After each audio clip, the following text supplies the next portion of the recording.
السلام علیکم ورحمۃ اللہ وبرکاتہ۔ محترم جناب، آپ کا سوال یہ کہ نماز قصر کے لیے سفر کی مسافت کتنی ہے، حدیث سے کون سی حدیث ہے جس سے صحیح حدیث سے ثابت ہے یہ دلیل؟ اور جیسا کہ آپ نے کہا کہ بڑا اختلاف اس کے اندر پایا جاتا ہے، تو اس سلسلے میں آئیے ہم علماء کے درمیان کیا مسئلہ ہے ہم معلوم کرتے ہیں۔ آپ کے سوال کا جواب یہ ہے کہ مسافت نماز قصر کے لیے کتنی ہونی چاہیے، اس میں اہل علم علماء کا اختلاف ہے کہ کتنی مسافت پر آدمی کو قصر کرنے کی اجازت ہے۔ اس میں کئی اقوال ہیں علماء کے، ان میں سے دو قول مشہور ہیں۔ پہلا قول یہ ہے کہ اس میں نماز قصر کرنے کی اجازت حدیث کی روشنی میں 4 برد ہے۔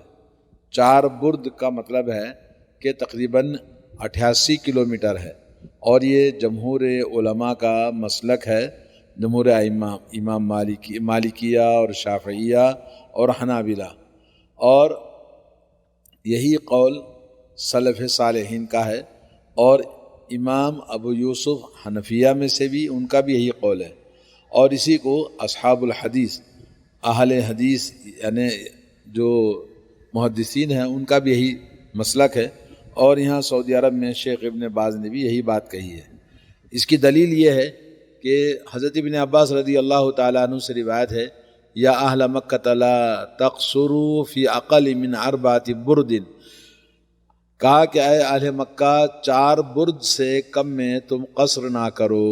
وذالک من مکہ الی طائف وعسفان، یعنی کم از کم مکہ سے طائف جانے کی مقدار ہونی چاہیے، یا عسفان مقام پر جانے کی اتنی مقدار ہونا چاہیے، حضرت ابن عباس رضی اللہ تعالیٰ عنہ سے ثابت ہے۔ اسی طرح سے حضرت عطا فرماتے ہیں کہ حضرت ابن عباس سے پوچھا گیا کیا میں قصر کروں، عرفہ یعنی مکے سے عرفات کے میدان جاؤں تو قصر کروں؟ تو آپ نے فرمایا نہیں، لیکن آپ عسفان جاؤ یا جدہ جاؤ یا طائف جاؤ تو وہاں قصر کر سکتے ہو، یہ حضرت ابن عباس نے جواب دیا۔ اور امام مالک کا یہ کہا کہ امام مالک نے بین مکہ و طائف و جدہ و عسفان 4 برد، امام مالک کہتے ہیں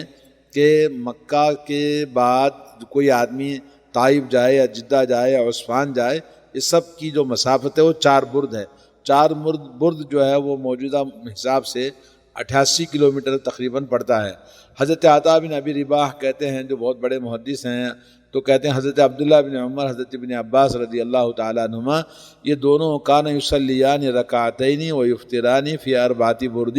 فما فوق ذلک، یہ دونوں حضرات قصر پڑھتے تھے، روزہ بھی چھوڑ دیتے تھے 4 برد کی مسافت اور اس کے اوپر۔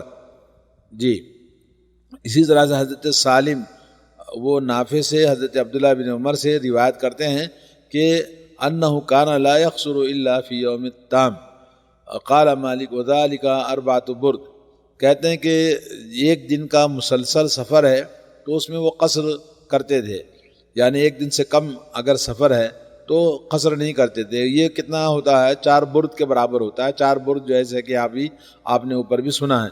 اور اس میں استدلال یہ ہے کہ صحابہ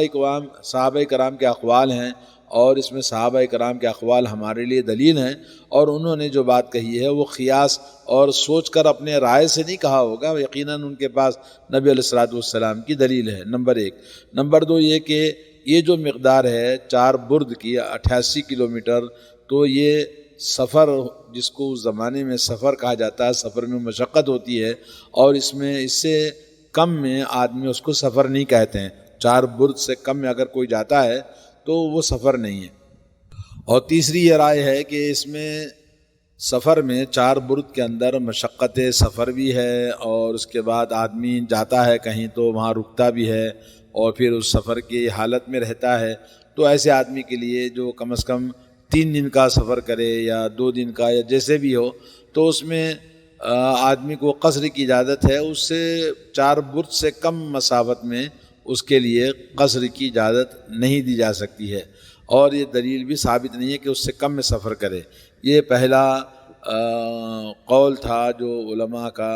جو آپ کو بتایا گیا۔ دوسرا قول اس سلسلے میں یہ ہے کہ آدمی کتنی بھی مسافت کیوں نہ ہو، چھوٹی ہو بڑی ہو، اس میں سفر کر سکتا ہے، تو اس میں قصر بھی کر سکتا ہے، جس کو سفر کہا جائے،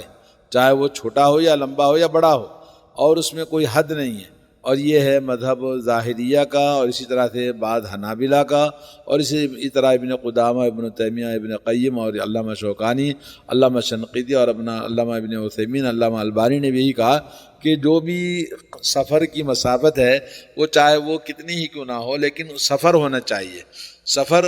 جس کو کہتے ہیں، یعنی سفر کا مطلب کیا ہوتا ہے؟ آدمی تیاری کرتا ہے کہ جی آج مجھے وہاں جانا ہے، آج سفر میں جانا ہے، فلاں سے ملنا ہے، فلاں کام کرنا ہے، فلاں، تو آدمی ایک سفر کے لیے ایک خاص ذہنیت کے ساتھ کتاب تیاری کر کے جاتا ہے، تو اس کو سفر کہتے ہیں۔ تو اس میں آپ قصر کر سکتے ہیں، یہ علماء کرام کی دوسری رائے ہے، لیکن پہلی رائے جیسا کہ آپ کو جمہور کی بتائی گئی ہے۔ دلیل کیا ہے؟ قرآن مجید میں اللہ نے فرمایا وَإِذَا ضَرَبْتُمْ فِي الْأَرْضِ فَلَيْسَ عَلَيْكُمْ جُنَاحٌ أَن تَقْصُرُوا مِنَ الصَّلَاةِ إِنْ خِفْتُمْ أَن يَفْتِنَكُمُ الَّذِينَ كَفَرُوا إِنَّ الْكَافِرِينَ كَانُوا لَكُمْ عَدُوًّا مُّبِينًا، سورہ نساء آیت نمبر 101، جس میں اللہ نے فرمایا کہ جب تم زمین میں سفر کرو تو تمہارے لیے کوئی حرج نہیں ہے کہ تم قصر کر سکتے ہو نماز میں، اگر تمہیں ڈر ہو اس بات کا کہ کہیں کافر لوگ تم کو فتنے میں نہ ڈال دیں۔ یہ آیت مطلقاً قصر کے بارے میں نازل ہوئی ہے۔ ہر طرح کا سفر، چاہے وہ لمبا ہو چاہے وہ تھوڑا ہو، ہر ایک کے لیے۔ اور دوسرا ہے کہ سنت سے دلیل انہوں نے یہ لی ہے کہ حضرت یعلا بن امیہ رضی اللہ تعالیٰ عنہ نے کہا، میں نے حضرت عمر بن خطاب رضی اللہ تعالیٰ عنہ سے پوچھا کہ فلیس علیکم جناح، یہ جو بھی آیت پڑھی ہے، آیت نمبر 101 سورہ نساء کی، تو اللہ تعالیٰ نے ابھی ہم کو امن و امان دے دیا ہے، ابھی ڈر کا بات نہیں ہے۔ تو حضرت عمر نے کہا تو تم تعجب کرتے ہو، جیسے تم نے تعجب کیا ویسے میں نے بھی مجھے بھی تاچھمبا لگا کہ ابھی تو امن و امان ہو گیا، کافروں کا ڈر نہیں ہے۔ تو میں نے رسول اللہ صلی اللہ علیہ وسلم سے بات پوچھی، تو نبی علیہ الصلوۃ والسلام نے فرمایا صدقۃ تصدق اللہ بہا علیکم، نماز قصر کرنا اللہ تعالیٰ کی طرف سے یہ صدقہ ہے، اور جو اللہ نے تمہارے اوپر صدقہ کیا ہے اس لیے اس کے صدقے کو قبول کرو، یہ اللہ کے نبی صلی اللہ علیہ وسلم نے فرمایا۔ ایک اور حدیث ہے حضرت عبداللہ بن عمر رضی اللہ تعالیٰ عنہ سے، فرماتے ہیں کہ میں رسول اللہ صلی اللہ علیہ وسلم کی صحبت میں سفر کیا، وَكَانَ لَا يَزِيدُ فِي السَّفَرِ عَلَىٰ رَكَعَتَيْنِ، آپ سفر میں 2 رکعت سے زیادہ نہیں پڑھتے تھے، جو 4 رکعت والی نماز تھی۔ اسی طرح سے میں نے ابو بکر، حضرت عمر، حضرت عثمان رضی اللہ تعالیٰ عنہم کے ساتھ بھی سفر کیا ہے، سب نے سفر میں 2 رکعت ہی نماز پڑھی ہے، یہ حضرت عبداللہ بن عمر کہتے ہیں۔ تو اس سے معلوم یہ ہوا کہ عموم ہے، اس میں کوئی مقدار موجود نہیں ہے، اس لیے ہم چاہے تھوڑی مقدار ہو چاہے بڑی مقدار ہو اس میں قصر کر سکتے ہیں۔ یہ احادیث مطلق طور پر دلالت کرتے ہیں، یہ دوسرے علماء کا جو قول آپ کو بتایا ہے۔ تو بہرحال یہ اس سلسلے میں اس لیے کہ نبی علیہ الصلوۃ والسلام سے کوئی تحدید لفظ نہیں ہے کہ جس میں یہ کہا گیا ہو کہ آدمی کو اتنے کلومیٹر کے بعد یا اتنے مسافت کے بعد سفر میں قصر کر سکتا ہے، اتنے پہ قصر نہیں کر سکتا، ایسا اللہ کے نبی صلی اللہ علیہ وسلم سے کوئی واضح طور پر دلیل نہیں ہے۔ جو دلیل لی جاتی ہے نبی علیہ الصلوۃ والسلام کے سفر سے، اس سفر کو 4 برد کم از کم یہ شمار کیا ہے کہ اس میں آپ قصر کر سکتے ہیں۔ تو بہرحال اللہ تعالی ہم سب کو صحیح دین کی سمجھ عطا فرمائے، اور دین میں جو چیز واضح طور پر ہے تو وہ واضح طور پر ہے، جو واضح نہیں ہے تو علماء کرام اور صحابہ کرام نے جو بات بتائی اس کو ہم اپنے لیے دلیل بنائیں گے۔